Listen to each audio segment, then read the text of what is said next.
మరణం ఇది ప్రకృతి ధర్మం. పుట్టిన ప్రతి ప్రాణి గిట్టక తప్పదు. కానీ భారతీయ పురాణ ఇతిహాసాల ప్రకారం ఒక వ్యక్తికి మాత్రం ఈ నియమం వర్తించదు.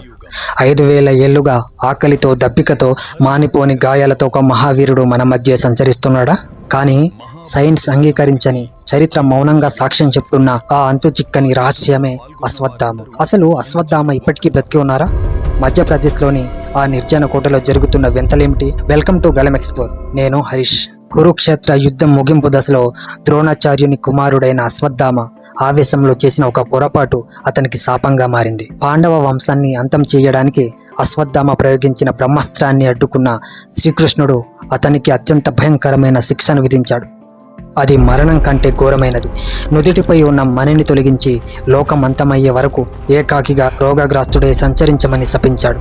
అప్పటి నుండి అశ్వత్థామ ఒక అదృశ్య గాథగా మిగిలిపోయాడు. మరి ఈ శాపం నిజమేనా? దీనికి ఆధారాలు ఎక్కడున్నాయి?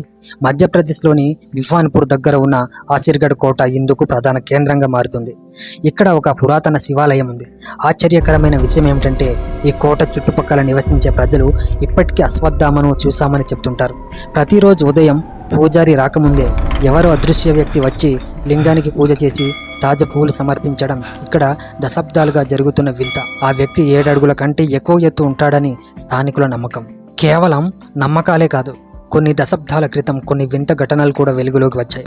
ఒక అపరిచిత వ్యక్తి నుదుటిపై మానిపోని గాయాలతో వైద్యుల వద్దకు రావటం, ఎంత చికిత్స చేసినా ఆ గాయం తగ్గకపోవడం వంటి కథలు నర్మదా నది పరిసర ప్రాంతాలలో బలంగా వినిపిస్తాయి. అయితే ఆధునిక సైన్స్ వీటికి ఎలాంటి ఆధారాలను చూపలేకపోతుంది.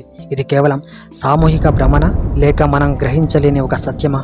కాలం మారుతుంది, యుగాలు మారుతున్నాయి, కానీ అశ్వత్థామ అనే పేరు మాత్రం ఒక మిస్టరీగానే మిగిలిపోయింది.